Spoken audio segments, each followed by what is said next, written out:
내년 3월 9일 이른바 개나리 대선이 치러지죠. 선거가 1년 앞으로 바짝 다가오면서 각 당의 대선 경쟁 역시 본격화하는 모습입니다. 여권에선 4.7 재보선 결과 그리고 이른바 문심이 어디로 향하느냐가 주요 변수가 될 전망입니다. 반면 뚜렷한 대선 주자가 없던 야권에선 윤석열 전 검찰총장의 행보에 관심을 쏟고 있는데요. 관련 내용을 조익신 반장이 정리해봤습니다.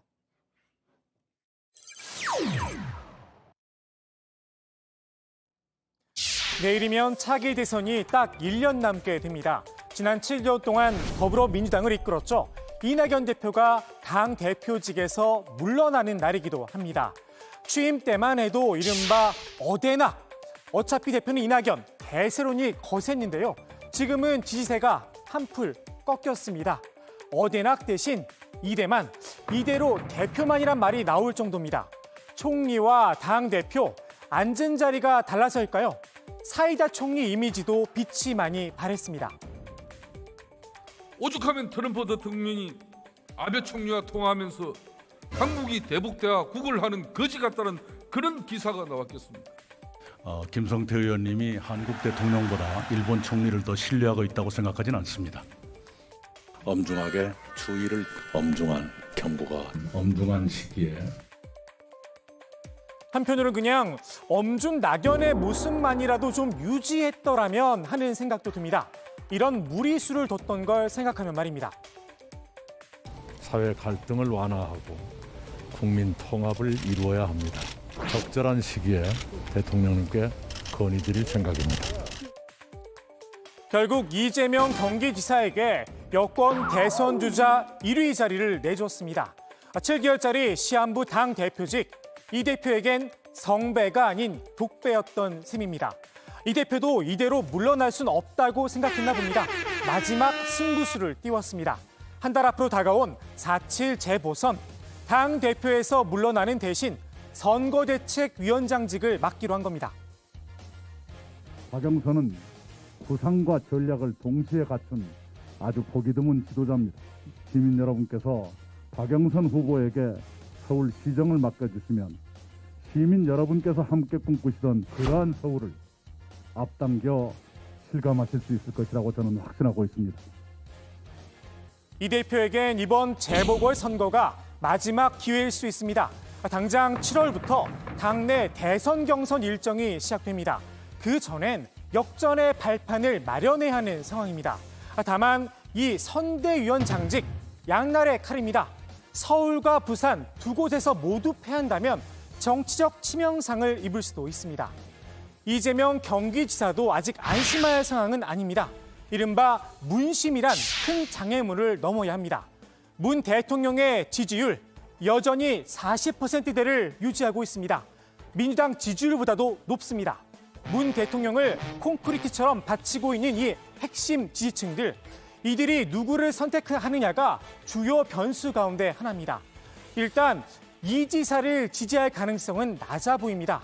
비록 무혐의로 결론이 나긴 했지만 이른바 해경궁 김씨 사건, 아직 문 대통령 지지자들의 기억 속에 강하게 남아 있습니다. 당시 탈당론이 불거지기도 했었죠. 이 지사가 억울하다고 할지라도 저는 지금쯤이면 자진 탈당하는 게 맞다고 봅니다. 자진 탈당해서 내 명예를 회복해서 다시 돌아오겠다 이렇게 해야지 지나치게 정쟁화시켜서 또는 정치 세력 간의 다툼으로 만들어버리면 팩트는 온데간데 없고 서로 막 감정싸움 이전 투구가 되는 거거든요. 이 반 이재명 정서, 최근에 불거진 대선 경선 연기론과 무관치 않다는 이야기도 나오고 있는데요. 이른바 제3 후보론과 맞물려 있습니다. 이재명 지사를 꺾을 친문 성향의 새로운 후보를 내세우자는 겁니다. 정세균 총리와 김경수 경남지사, 임종석 전 대통령 비서실장이 주요 후보군으로 꼽히는데요. 최근 한 목소리로 이재명 때리기에 나섰다는 공통점이 있습니다. 그리고 이제 소득이라고 하려면 어느 정도 금액이 돼야 될 거 아니겠습니까? 네, 예. 예를 들어서 10만 원을 가지고 소득이라고 얘기를 쓸데없는 데다가 우리가 이 전력을 낭비합니까? 기본소득에 대해서 지금 논쟁이 우리가 뭐가 더 급하냐 하는 논쟁을 불러일으키고 복지 예산이 얼마나 우리가 좀 열악하냐 이렇게 가는 건 바람직해요. 그런데 이게 기본소득에 대해서 찬성이냐 반대냐를 네. 놓고 찬반 논란이 벌어지는 것은 적절치가 않습니다. 적절치 않다. 무소속 홍준표 의원은 이 상황을 이렇게 표현하기도 했습니다. 현 정치권에서 야당보다 더 배신과 보복의 성향이 짙은 이재명 경기지사를 그대로 방치하고 대선 구도를 짜려고 할까요?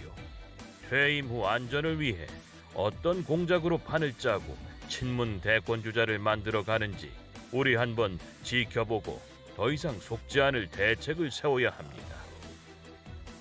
홍 의원, 요즘 이 지사에 대한 관심이 지극합니다. 하루가 멀다 하고 이 지사와 관련된 글을 페이스북에 올리고 있는데요. 꽤 거친 표현들도 눈에 띕니다. 영화 속 이 장면이 떠오를 정도인데요. 난 한 놈만 이 지사의 반응 차분하기만 합니다. 과거와는 체급이 좀 많이 달라졌죠.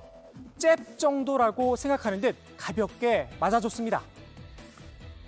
국가를 위해서나 또 뭐 저를 위한 충원이라고 생각합니다. 이제 성찰의 계기로 삼고 있다는 말씀드리고요. 민주당의 대선 주자 경쟁을 둘러싸고 이런저런 말들이 많지만 국민의힘에 비하면 행복한 고민입니다. 대선이 1년 앞으로 다가왔지만 아직도 이렇다 할 대선 주자가 없습니다. 오늘 나온 대선 주자 여론조사 결과인데요.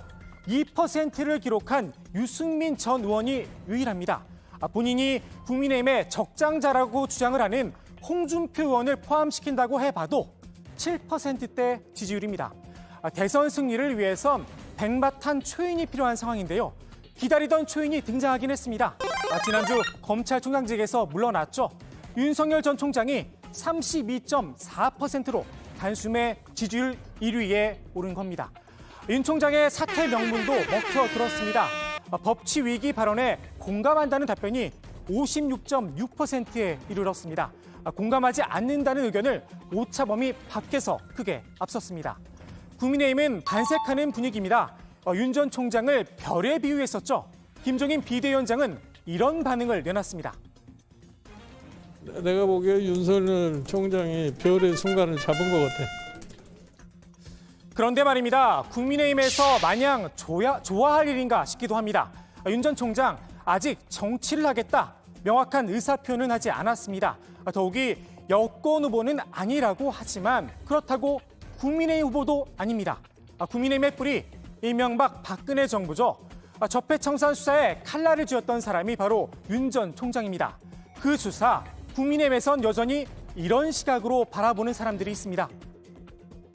당사자들은 지금 그동안에 2년, 3년 걸쳐서 감옥 산 것만 해도 억울한데 억울한 정치 보복으로 잡혀갔는데 이명박 대통령, 박근혜 대통령에 대해서 재판이 이루어져서 한 사람에 대해서는 징역 17년, 한 사람은 뭐 징역 처음에 30년 했던 게 20년으로 뭐 줄였다고 한다는데 그 내용을 보면 과연 이게 그렇게 선고해야 될 것인지에 대한 강력한 의문이 드는 겁니다. 그러니까 이 정치 보복이라고 하는 것이고요. 윤 전 총장이 국민의힘과 손을 잡는다면 적폐 수사에 앞장섰던 검찰 조직 입장이 꽤 난처하겠죠.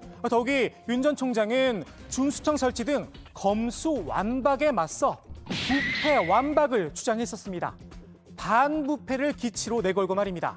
어쩌면 국민의 입장에서 윤 전 총장은 그림의 떡일 수 있습니다. 다만 정치는 생물이죠. 윤 전 총장이 이런 발언도 하긴 했었습니다. 뒤에 말이 잘린 거다. 해명을 하긴 했지만 말입니다. 이명박 정부 때 중수부 과장으로 특수부장으로 한 3년간 특별수사를 했는데 대통령 측근과